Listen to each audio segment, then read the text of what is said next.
So last week we began to talk about the idea of Hilchos Lashon Hara, and we really talked about what the idea of toelis is, purpose, right? And when something is purposeful, when the Lashon Hara or whatever I'm saying actually follows a certain set number of rules and regulations, and more importantly, there's actually a purpose behind it, something that's helpful, something that's actually going to benefit someone. So in that case, we don't call it Lashon Hara. We don't call it bad, evil language, but it actually turns whatever I was saying, even if it's going to be the same exact thing that I was going to say before, and now I'm saying it litoelis, I'm saying with a purpose in mind. So then it becomes Lashon Tov, right? It becomes something that's good, something I should be saying. So that, of course, we talked about the idea of leaving reviews and consumer reports and the like. So that certainly is a world of where we have to be able to figure out, is there a toelis? Is there a purpose to what I'm saying? In the world that we're going to talk about tonight, and that is therapy, venting to family, breaches of confidentiality, secretary work, so those types of things, it really comes to front to know what exactly is purposeful, what exactly is toelis that makes it so I should be able to, or can I be able to vent, right? A person, they have a hard day at work, so they come home, and what are they going to do? So they might just sit down and talk it out with their wife. A person comes home after a hard day or a hard experience and they want to be able to process something. So they might process it with a close friend, right? So to what degree can a person vent? To what degree can a person sit there and try to process through something that they just experienced or is very frustrating to them, or perhaps forget frustrating, they're livid about it. So are they allowed to share that with someone else, right? And that's obviously when it comes to friends and family. And then in the world of therapy, in the world of medicine, and like when there's a purpose to sharing something, so to what degree is a person allowed to be sharing, right? And then on the other end of anyone listening, so what is the listener's role when it comes to listening to Lashon Hara? And what is their role if the Lashon Hara, at least the way they estimate it, is not something that they should be listening to, right? So these are all questions, Mir Hashem, that we're going to try to cover, that we'll try to talk about tonight. So one last thing that we talked about last week, which really also frames the entire conversation of Lashon Hara, is that there really are two sources. There's a few others, but there are two sources that we can bring to the front when we talk about the Isser, the prohibition of Lashon Hara. And one is lo seilech rechil, that you shouldn't go around tailbearing, right? And that, we said, might talk to the idea of a personality. It might talk to the character of a person, that we shouldn't be a type of person that's just wandering around, sharing things and saying whatever we want wantonly. On the other hand, there's loisis Hashem ashav, and not saying something untrue or not trying to spread gossip. And that is when it actually has a damaging effect on someone else. And damaging might be embarrassment, damaging might be monetary effect. But whatever it is, it actually has a negative effect on someone, right? And that's the other aspect. So there's always these two things that they're at play. So it's also going to come up, for example, when the subject doesn't mind if they're talked about, right? A young child. So can I talk about my child with my wife? Can I just say, oh my gosh, it's been a hard day. I'm not going to share it with all of you, but Lamaisa, kids are kids. And whenever something's going on with the kid, so can you share that with someone else? Does the kid really mind? Is it really embarrassing to the kid? I'll tell you what, the fact that the kid got kicked out of school, so they're not embarrassed about that, right? This little, they might even be proud of it. So am I allowed to share that, right? Is that part of the conversation? And so that might also come back to this idea of, even when I'm not causing damages, even when I'm not hurting someone, perhaps the idea of saying Lashon Hara in and of itself, without a purpose, without a goal in mind, a proper goal, a goal that's licensed by halacha, so that might still be a personality issue, a character issue. So let's talk about what it means to say something in confidence, to be able to talk to a spouse, a therapist, a friend. So source one already talks about this idea, the two aspects of trying to hurt someone, and even when it's not hurtful, the nature of just saying such things. But in source two, we get to this to a very interesting idea when it comes to speaking Lashon Hara. And that is, what if the person that I'm speaking about, what if they don't know who I'm talking about, right? What if I'm talking in very large generalities? They'll never figure it out. So the Chafetz Chaim in source 2 says, Isser sipor Lashon Hara, hu afilu im eino mivar be'isa sipor esa ish shehu medaber alav. That Lashon Hara still technically applies, even if I don't tell the person who I'm speaking about, right? Ploni Almoni, Ruvain, whatever his or her name is. So whoever I'm talking to might actually not know who I'm talking about. But rak hu mesaper stam, I'm just telling it, inserting whatever name. Umitoch inyan asipor nishma lahashomea al eza ish kiven hamesaper hazeh bichlal lashon hara. So, and yet, through how I'm saying it, through the context, through the intonation, whatever clues I might give, so the person figures out who I'm speaking about or has the opportunity to figure out who I'm speaking about. So I might have omitted their name completely. I might have told them no facts on the ground of who they could figure it out. And yet, if there's a way for them to figure it out, however I'm saying it, so that obviously goes into the world of Lashon Hara because it colors the perspective of the other person of how they view how they view the person I'm speaking about. Now, what if they really will never figure it out, right? What if you can imagine there's someone on the West Coast, well, nowadays with everything and the connections, but you can imagine that someone's in one community and another person's in another community, and he has had a very hard time with whatever experience with this individual. And so he has to let it out and he has to talk to a friend. So he starts talking to a friend and leaves out all information so that this person can never figure out who it is. And it probably would be impossible for him to figure it out because he's never going to run across him. He's never going to come to see him. So the modern day posts can talk about this. Rav Chaim Kanievsky, Rav Nissim Karelitz, they talk about it, and they have seemingly a dispute about it. But really, what it comes down to is the likelihood of the person being found out. And that is, if someone is speaking about someone in their community, and all of a sudden their friend or the spouse puts things together, and they realize, oh my gosh, a year later they realized who exactly their friend had been talking about. So that obviously becomes an issue because Lamafreya retroactively, all of a sudden that's a Lashon Hara. It's a problem. So certainly when we talk about this idea of saying something to someone else and trying to leave out the name, so it's not so clear cut to just say, well, if I leave out the name, I'm good. Because if there's any small possibility that dots could be connected, that they'll be able to figure it out, so then it becomes Lashon Hara, right? So that's all automatically something we just have to be sensitive to, be careful of. Just because I leave out the name doesn't mean I'm scot-free.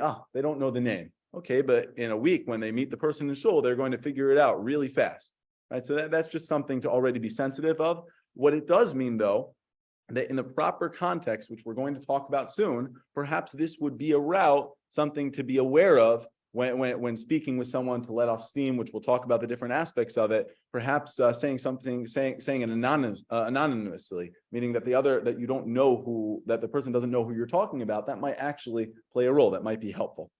So let's just talk about this idea of therapy, going to therapy, going to speak to people, to be able to let off steam, to be able to process experiences. So there's a Gemara in Yoma that already talks about this idea. And the Gemara in Yoma in source 3 tells us, Da'aga b'lev ish yashchena. So if a person has something going on in his heart, if he has a worry, so he should squash it, he should push it away, he should get rid of it. And Rav Ami, Rav Asi Chanamar, Yasichena midaito. So what he should do, what it means is he should get rid of it, remove it from his mind. He should forget about it. Better said than done, easier said than done, that's for sure. Someone has a worry, someone has a concern, they can't get it out of their mind. Someone has an experience that was negative with someone else. So according to this first opinion, forget it, just try to push it away.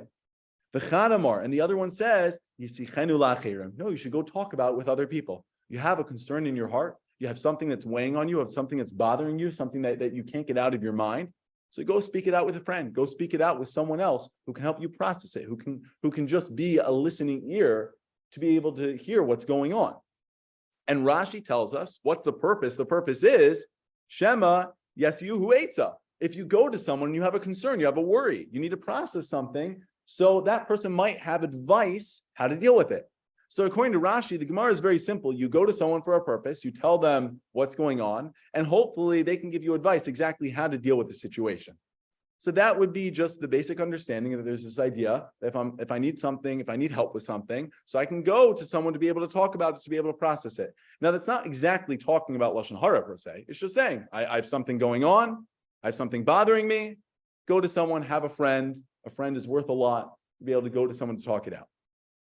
Now, that's the Gemara and Rashi, but the Chafetz Chaim, in his work, so he writes in source 5, that one of the conditions to speaking Lashon Hara, which of course, if you're following the conditions, ceases to be Lashon Hara, it turns into Lashon Tov, as we talked about, purposeful, good language. So one of the broad broad ideas. One of the things that are necessary, so you have to have intention for a purpose, right? There has to be a purpose to what you're saying, and in a good sense. If it's actually going to accomplish something, it's going to help someone. So on this says the Chafetz Chaim, and this is the key line that we're going to be working with tonight. The efshar dehu adin in kavanaso besipuro lahafig as daito as dagaso malibo. That similarly, that it could be toeles, purpose, is defined by intention, by a person telling over the story in order to help fix the worry in his heart, to help settle some of the worry, settle some of the hurt. Maybe that's actually counts as purposeful going forward. And that's based on what the Gemara says, that daga belev ish yisichenu la'acherim. So then, if you have something going on, you should speak with another person. So all of a sudden, from the Chafetz Chaim, he says, "Ve'efshar." It's possible that this counts as purposeful talk, right? A person had a very hard day. They had a very hard experience at work. Their boss really ripped into them, and now they want to go home, or they want to go to their friend, and they want to tell them exactly what just happened. Now, that's going to depend on how they're telling it over, but the point being here is that the Chafetz Chaim is entering into this whole new world, exposing us to this whole new concept, that it's not just normally when I think of toeles, that there's a purpose in what I'm saying, because it's going to save someone money, it's going to save someone from being hurt, it's going to help someone else. But here, it's not even that the words themselves are purposeful. It's the process and the reason to which I'm saying them that becomes helpful to me, because I need to process it. I need to tell it to someone else. Now, the truth is, the Chafetz Chaim does say, efshar, it's possible. Right now, so there's a discussion what he means by efshar. It might mean that efshar, it's possible he's not so convinced about it, and therefore we shouldn't rely on this. And others say efshar means he didn't see it exactly sourced in this way, and so he wrote it as his own novel approach. In which case, something is something that we rely on. So the idea being is that it's coming from this Gemara, that if you have a worry, daga belev ish yeshchena, that you should speak it out with someone else. You should speak it out. So that's on one end of a person who wants to be able to say something, wants to be able to process it. So all of a sudden we have a Gemara that might tell us that's permissible. Now on the listening end, we also have to talk about this, right? That's the end of the person saying it. On the other end, someone listening. So the Chafetz Chaim does also talk about the idea of someone listening. The context where the Chafetz Chaim talks about the person listening is he says in source 6, sometimes. Now, usually it's forbidden to listen to Lashon Hara. It's forbidden. But sometimes there's a mitzvah. And the Chafetz Chaim explains in the Sefer Charedim also says this, that even if the person saying Lashon Hara is not doing so correctly, sometimes on the listener's end, there's a mitzvah to listen to it. Why? Because he says, maybe you'll be able to convince him otherwise. Maybe you'll be able to help him figure out down the kaschos. Or perhaps you know that if you listen to it, you're not going to accept whatever the person is saying. You understand the laws of Lashon Hara, and you understand you can't be makabel, you can't accept it. But if you don't listen to it, so then this guy is going to go speak to X, Y, and Z. He's going to speak to all the other people. So better that it come to you, you settle the matter, you end it right then and there. You won't believe it, and in that case, says the Chafetz Chaim, there would be a mitzvah. Now that's not saying that the person talking is doing something permissible, but what that is saying, something very important to us. And highlighting that certainly even when the person is saying something permissible, and we talked about this a little last week, so we have to be on guard not to accept everything 100%. Now, on the other end of it, what it does also mean is to be a listening ear might be very, very helpful, not just from the psychological perspective of it, but it also might be very helpful because in a certain sense, it circumvents other issues that can happen. If you are that listening ear and you know the basic halakha that, okay, so I can sit here listening, so that way they can let it out and the buck stops here. So maybe that's a very helpful fact to realize, because then it really does limit the amount of Lashon Hara going around, right? But again, the context of which the Chafetz Chaim was saying, not here to say it's permissible to say something, but really on the other end of the person listening. Okay, so now let's go into this world of sharing things for the purposes of therapy, for the purposes of processing. So there's a fascinating Chashuke Chemed. Zilberstein was asked in source 7. Basically, you had a woman who was suffering extremely badly from bad headaches, and she was going through a very, very hard time. And he says, "Zenova mimatzava hanafshi hakasha." It was stemming from a very difficult place in her life at the time. And the suggestion of the Rofim, he says, and the suggestion of the doctors, the therapists, whatever they were, in order to get rid of these pains and the suffering that she was going through, so she should speak with her daughter and tell her all her problems that are going on, and tell her everything that was happening in her life, everyone that was bothering her, everyone that was hurting her, and all the travails she was experiencing. And the question was posed to Rav Zilberstein, is the daughter allowed to listen to this Lashon Hara? Because that ultimately is what it is. Because whatever the perspective the mother might be having, to share such negative things about the neighbors, about what's going on, might actually result in the daughter or others looking at them negatively, looking at them in a poor light. So was the daughter allowed to listen? And again, this is coming from the doctors, coming from the therapist, saying this is the way, this is the route to be able to solve her headaches, to be able to give her the therapeutic means to be able to move on. So says Rav Zilberstein, Tshuva, Nira shemuter liisha l'saper lebita al beyoseha. He says it's permissible for this mother to tell over her travails, whatever's going on in her life, to her daughter. Kevan shekavanasa lahafigas dagasa. As the Gemara says, the purpose is in order to ease her worries, in order to appease it, in order to help it. And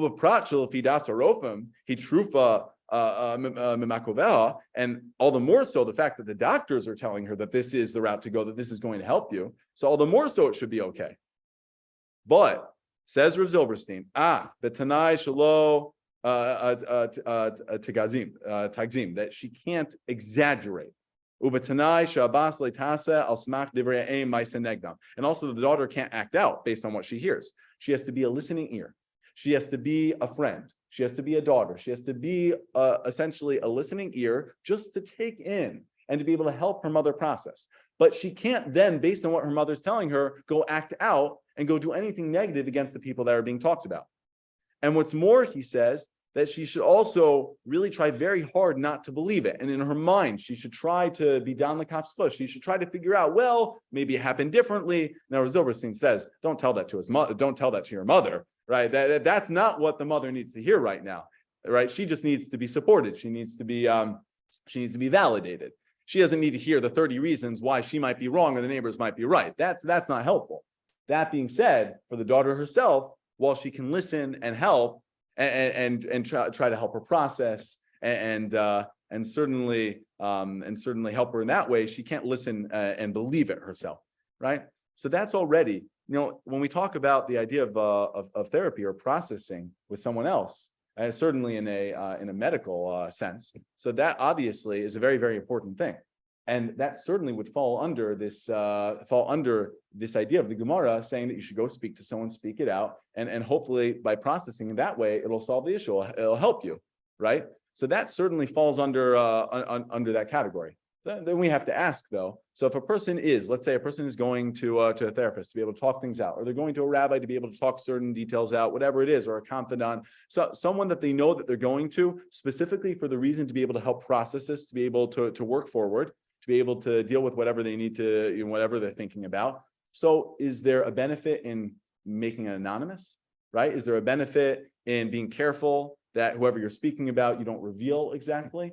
So I think it probably depends on the case, right? In certain cases, when a person goes to a therapist and they need to be able to say what they're saying, and they need to be able to say the names, because that is part of the process of explaining what is going on, right? And that's part of the process of the therapeutic process where they're able to get that off their chest. To no one else have they been able to admit such a thing. And finally they can say, this person. So in such a case, it would probably make sense that falls under this reasoning of Yisichana, tell it over, speak it out, because that ceases to be this world of Lashon Hara, but there's a purpose to it, and it's okay. Now, if whatever you're speaking out, it's an ancillary fact, meaning whoever the person is really has no bearing on it, and it's not necessary for the therapeutic process. So it probably makes sense to try to hold the name back, because it's not necessary for someone to know that name. But again, this is very, very specific in each and every single person's case. And certainly if a person, even if there's a doubt that this would help with the process, certainly in a therapy setting. So that definitely makes sense that this would be permissible. I see a hand raised. Yes. Yeah. Hi. So what if the goal is tzarchei tzibur, that you're bringing a matter to the rabbi to talk about an issue in the community, and it deals with a particular individual that's causing angst to members of the shul? Hypothetical. Purely hypothetical, obviously. I mean, but I mean, it is giving the name is very important, because then the rabbi can then go on in his way to deal with the matter and talk to the other individuals. And right. So I think this probably, the question being, just to make sure everyone hears, what about in cases where it's a communal issue and something is brought to the rabbi or a communal leader, right, such as a president, and things are said, is it okay to share a name, share details with in such a case where it has an effect or a bearing on the community at large, or sort of within the shul? So I think that has less to do with the topic at hand, not to pass it off, but what I mean less to do with the topic at hand and more to do with the concept of following the 7 rules of when it's permissible to be able to share something, right? That can it be accomplished in another way, and what it will the backlash against the person you're speaking about be greater than what's really deserved, and the like. So I think it goes through all the rules of toelis, of purpose. And that would probably more readily answer that type of question than would something like this, right? This is really the context of trying to unload one's burdens, and it's really not going anywhere but here, right? In that case, there's certainly more repercussions that result in a conversation like that. That's what I would say in this case. Thank you. Yeah. Okay. So now, that being said, how far does this extend? So I think it remains obvious. I think it makes sense that we can talk about in a medical sense and a therapeutic sense. That makes a lot of sense why everything we said should be permissible. Now, what about when it comes to a spouse, a friend? So do we say that letting off steam, trying to vent, trying to process to that friend or that spouse or the family member, so does that fall into the same context of the Gemara of Yisichani, you should speak it out, right? Now, the truth is that we could see maybe a difference. I mean, you could say, in a certain sense, this is for sure you're going to a therapist for the real processing power. Now, the truth is, you can have a friend who's good and you did it for free. So it probably is very similar, but we have to be very careful about this. And I want to talk about a few details here. So the Emes Yaakov in source 8 says that v'nira shezeu dafka im yesho daga o agmas nefesh al shabal avla usam asab bli sheyakaba onsho kedoma. That he says that if you are going to fall under this permissibility of trying to speak out what has happened to you, to process it, to be able to tell it to a friend, a spouse, a family member, so you have to be very careful. Because if the goal is just to tell it over to someone, to let out your anger, and that someone else be angry about it, and perhaps that person be angry about it, and you know what, maybe there'll be some kickback, maybe there'll be some repercussions for the guy you're speaking about. So that's not what we're talking about. He likens it to someone who's angry, who smashes kalim, who just starts breaking things around the house. That's not productive. That's not productive to actually helping what's going on. And so says Rabbi Yaakov Kamenetsky, if the purpose here is you're just trying to vent and get all your anger out, and it feels great to be so angry at the guy, but by the way, when you're done, you'll be just as angry. So that's probably not so good, and it's probably not what we're talking about here. Right? Some of the Sfarim even go so far as to say that the purpose of venting to a family, to a friend, is by doing so, you're going to be able to let go of it, and you'll be able to forget it. You'll be able to leave it behind you. Right? Some say that far, if that's the purpose, so great.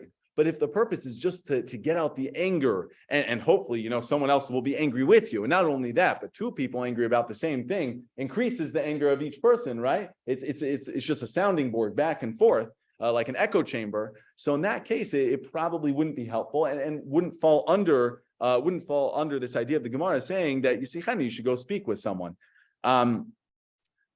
So that being said, though, if it is to the purpose to be able to talk to someone, to be able to tell them, and to be able to process it, and in a way that you're being careful, that you're not trying to exaggerate, right? That's one. You can't exaggerate, because exaggerating already gets rid of all these, when we talked about the idea of toelis, right? If it's purposeful, so it can't be exaggerated. It has to be exactly the truth and nothing more. And it would probably be better in these cases to leave out the name, right? In the idea of venting to someone, because how they're going to perceive the person is probably, hopefully they won't accept it, and hopefully they'll be very careful in how they're listening. But that being said, to the best of our ability if the name can be left out and still accomplish the goal of processing whatever just happened. So that's certainly better. And on the listening end, that's where it also becomes very important, because if two people come together and one person says, I need to process something, I need to let this out. And I think by doing so, it's going to help me. And I think, it'll end here. And what's more, it's not just me trying to vent to get angry. I think this would be very helpful. And I also think that by doing so, I'll be able to kind of leave it behind me. So then the other person has to consciously be aware that that's the purpose of why they're listening. And then two things. One is that they can't fully believe it. Whatever you're listening to as the listener to that friend or spouse, there has to be in the back of your mind, I 100% hear their perspective. And I 100% want to be able to help them, want to be able to listen to them, make sure their feelings are heard. But me, as far as my perspective, I can't fully believe what happened. And who knows, maybe it happened this way, maybe different perspectives and the like. And that's very important to keep in mind, because I can't accept it. I can't accept it 100% as truth. And all the more so, it can't affect how I then relate to the person afterwards, how I relate to the other person who I might be hearing about. Now, that's why, if in the case like this, the name can be left out, that's even better, because you will hopefully avoid the any lasting effects of the other person's perceptions of who's being talked about. There certainly is, there are many poskim who talk about this idea. Certainly between spouses and family members, to be able to talk to each other, to be able to know what's going on in each other's lives. And even so, there's a difference between knowing what happened today in someone's life and then just wanting to, say everything that happened and this person did that and that person did this, versus again, realizing this is really bothering me. And I think that this is the best way for me to be able to get it off my chest and move forward, right? There's a very large difference between those two types of conversations. And certainly when it's framed in the latter, when it's framed in this idea that this will be helpful, that this is a positive discussion in that sense. So it also helps because the listener is aware of that and the listener understands their role in that conversation.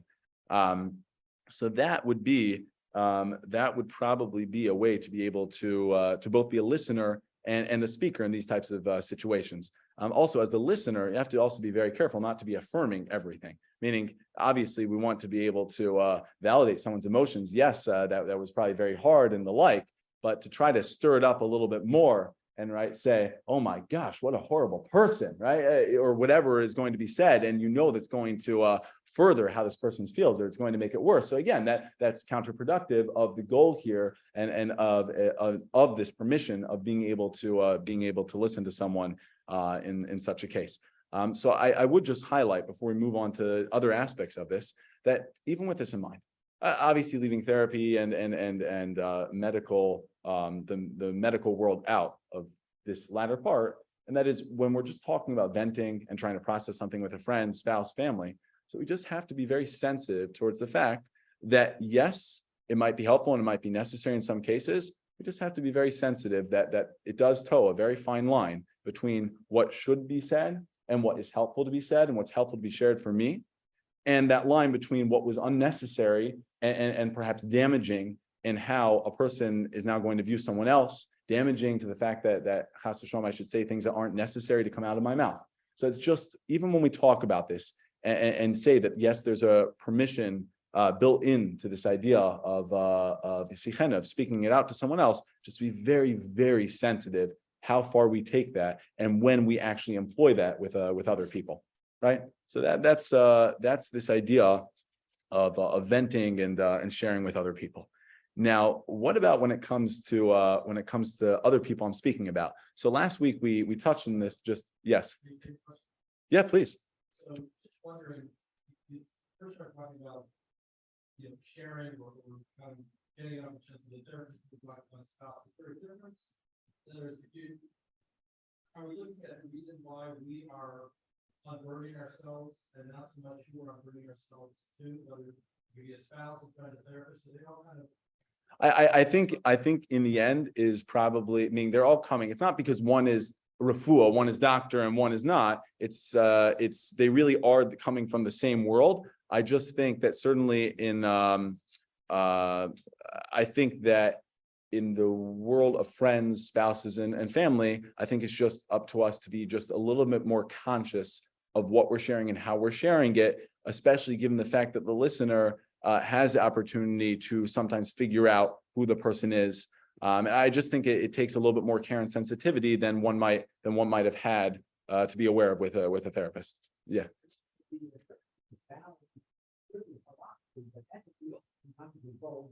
Right. Correct. Right.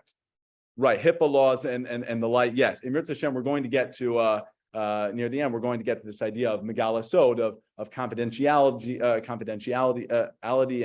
and breach of trust and the like. So that'll certainly get into both the legalities of it and from the from American law and also Jewish law and halacha. Yes, I see there's a question on Zoom. So, Rabbi, can we therefore infer from what you said that if there's absolutely no way that the listener can identify the individual, and you are extremely careful to be very general and opaque, that's not an issue? So it's the Chafetz Chaim does bring it down, and then the post can have a discussion about that.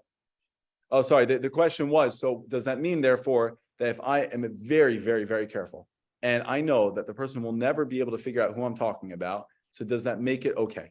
So I think two aspects to answer that, and that is one is that even Reb Chaim Kanievsky and Reb Nissim Krelitz and all of them already talked about the idea of, well, how far, meaning, is it really impossible that they'll ever figure it out? If it's impossible, maybe so, but meaning even if there's a chashash rachok, even if there's a distant ability that someday or somehow they'd be able to figure it out, so that already becomes questionable. But I think more so, and this gets to the crux of really the source of Lashon Hara and what we started out with, and that is that there are two aspects to Lashon Hara. There's the Lashon Hara of where I actually cause damages and I affect someone else, and then there's the Lashon Hara, the fact that I am saying something, that I would be saying something bad about another person.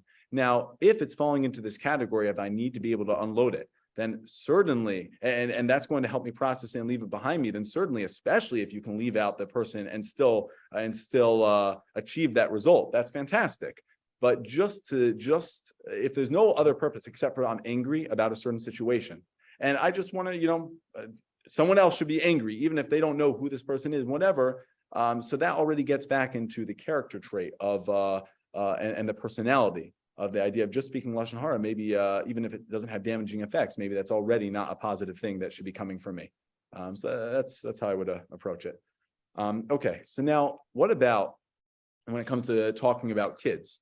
Right, or other people. So we've talked about just other people, but when it comes to talking about our own children and the like, so we did touch on this, that the fact that is a kid really embarrassed by whatever happens? So whatever I'm going to say is not going to have a negative effect on them, perhaps. And not only is it not going to have a negative effect on whatever they're doing in life, but it might also not have a negative effect on them such that it won't embarrass them. They're not embarrassed by whatever I'm saying.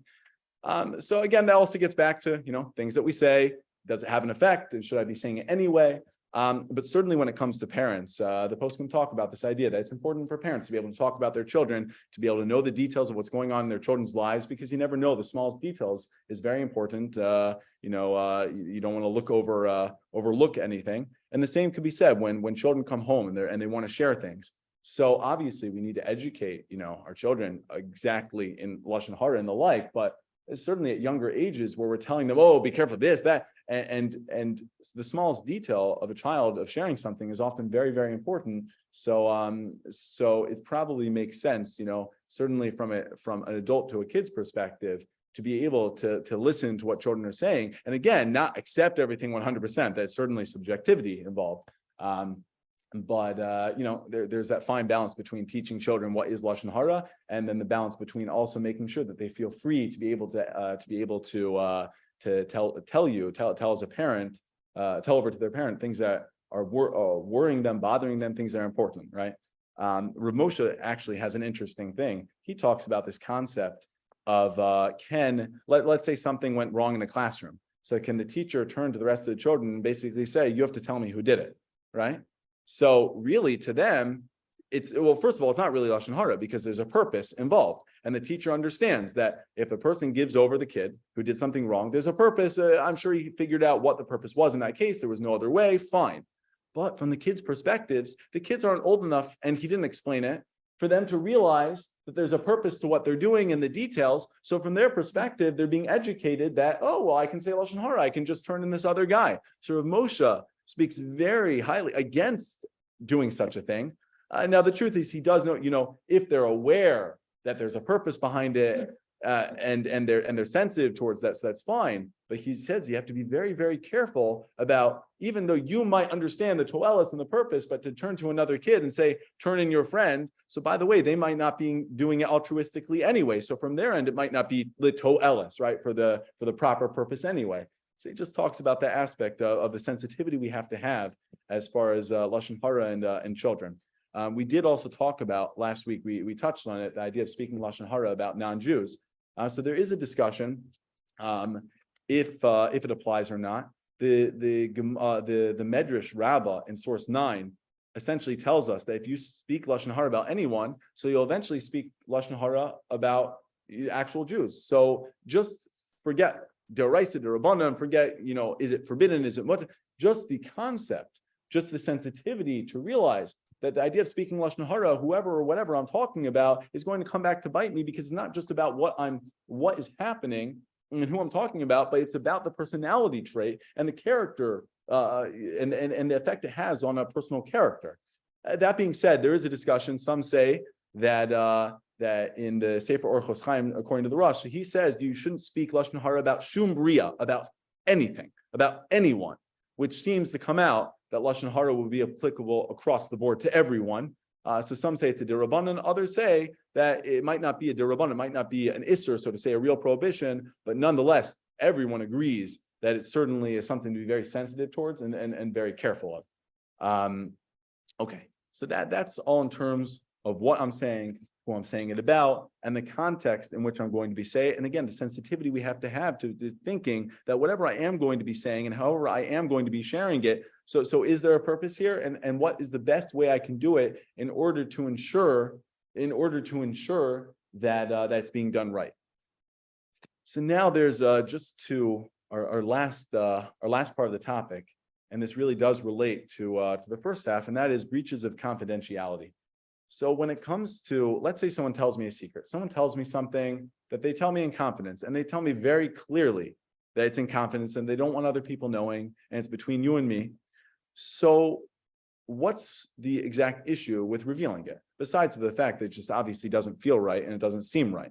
So the Gemara in Sanhedrin tells us that minayin the kishiyetze liyomar hareini mizaka v'chaverai mechayven. So when a judge leaves judgment, so he shouldn't turn to the person they just judged and say, listen, I was trying to help you out here. It's all the other guys that said, you know what, that's it, it's not in your favor. But me, I was the good guy the whole time. So how do we know he's not supposed to do that? Says the pasuk in Vayikra, Leiselech Rachel Ba'amecha. So you're not supposed to go around talebearing. You're not supposed to spread things that are going to make other people upset at each other. And it also says, Holech Rachel Megala Sod, that someone who does spread info about other people. So Megala Sod, such a person also is a Megala Sod. He reveals that which is hidden, that which is secret. And the Gemara brings down a story where essentially there was a secret in the Beis Medrash, there was a secret in the yeshiva, which was kept secret for a very long time. And then there was a student who revealed it. He revealed something that was inappropriate to reveal, something that shouldn't have been revealed. And to that, Rav Ami removed him. He said he's a Megala Sod. He's a revealer of secrets. He can't be trusted, and it's inappropriate what he was doing. So this idea of revealing secrets, of to be Megala Sod.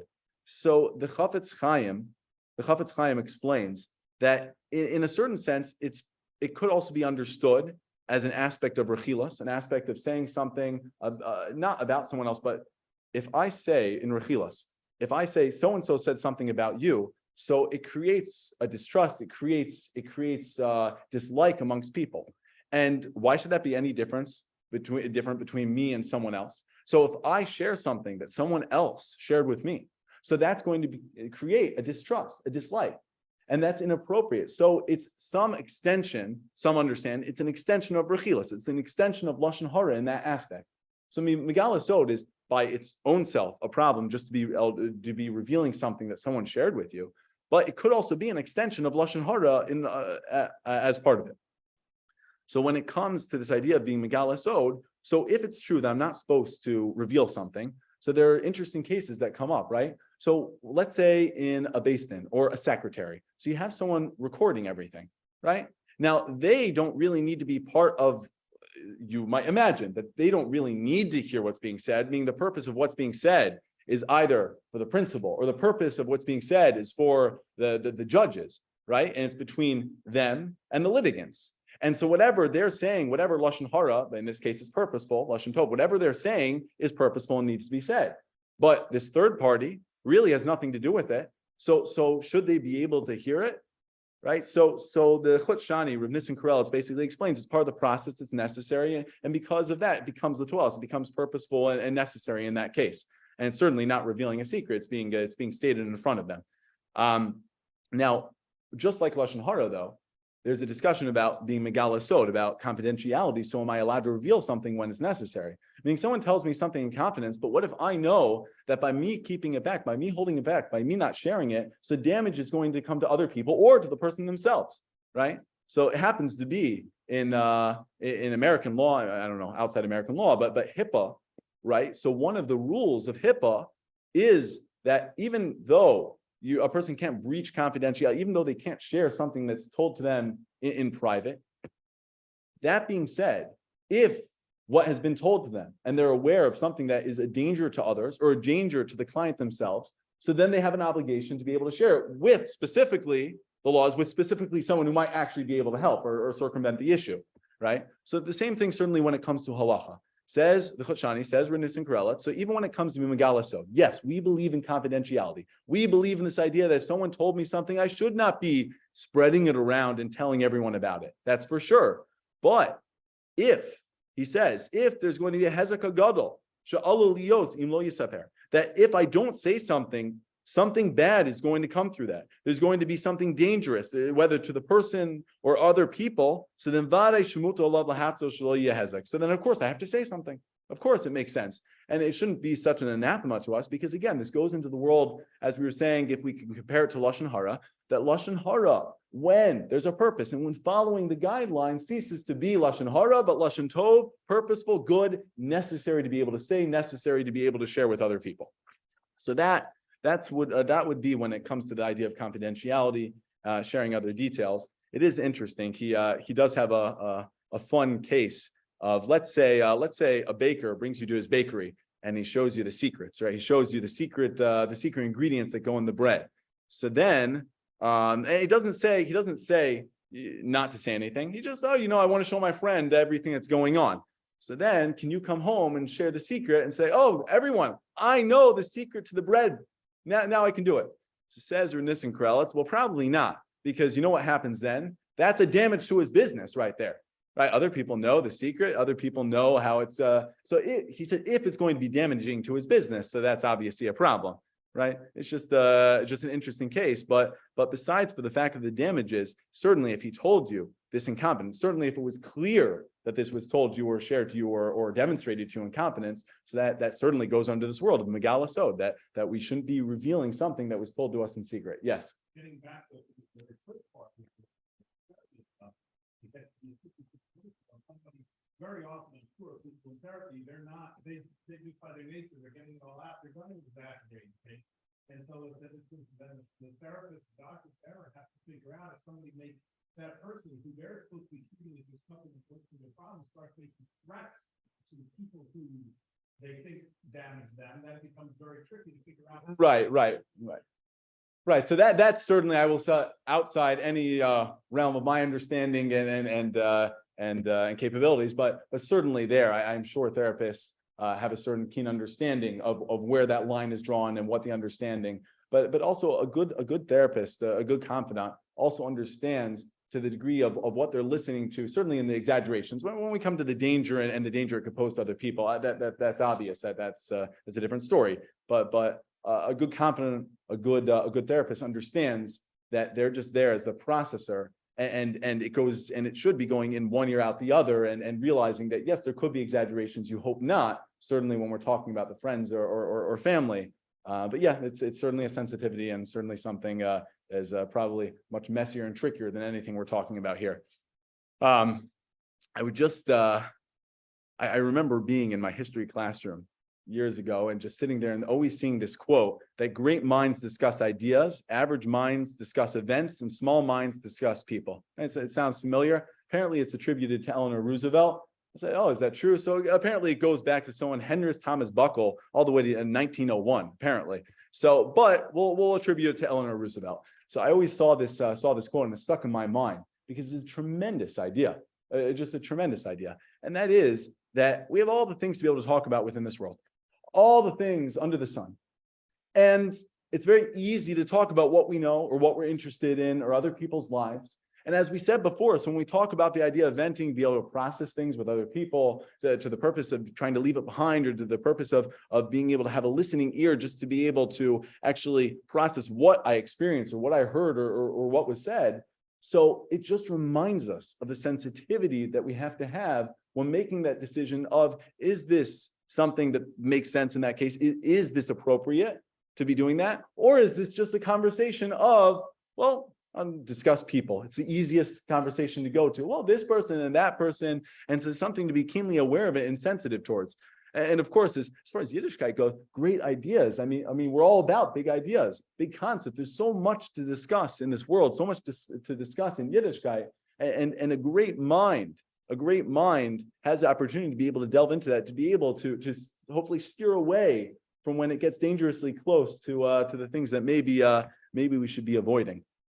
So that would just be that would summarize, or that would sum up basically what we talked about tonight.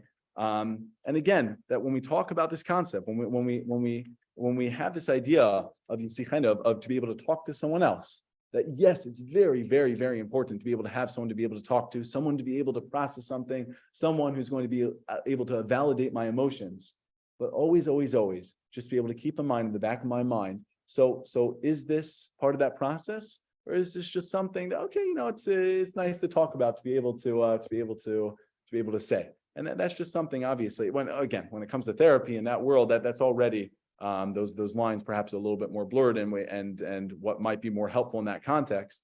But certainly when it comes to our day-to-day conversations, it's such a beautiful opportunity during this time, during the 3 weeks, to be able to think about this. To be able to think about that, because when it comes to these 3 weeks, it's a time of Achdus, when we're trying to gather ourselves together, when we, as a collective whole, we're trying to look towards something so much greater than the small little differences that actually divide us, but we try to look towards that which actually brings us together. And that which brings us together are not the small little things I might talk about another person, about those small differences, about this and that, but it's the great ideas, the great things that bind us together of Klal Yisrael, the Torah, the Beis Hamikdash, and everything that we're trying to work towards during this time. So certainly a time to be able to think about this, have a certain sensitivity towards it, and just to be able to give it some thought. Okay, thank you everyone for coming, both in person and on Zoom. I think just for the sake of Mincha, Emir Hashem, we'll stop now. But if anyone has any other questions, I'm happy to speak afterwards. Thank you. Thank you, Rabbi. Thank you very much.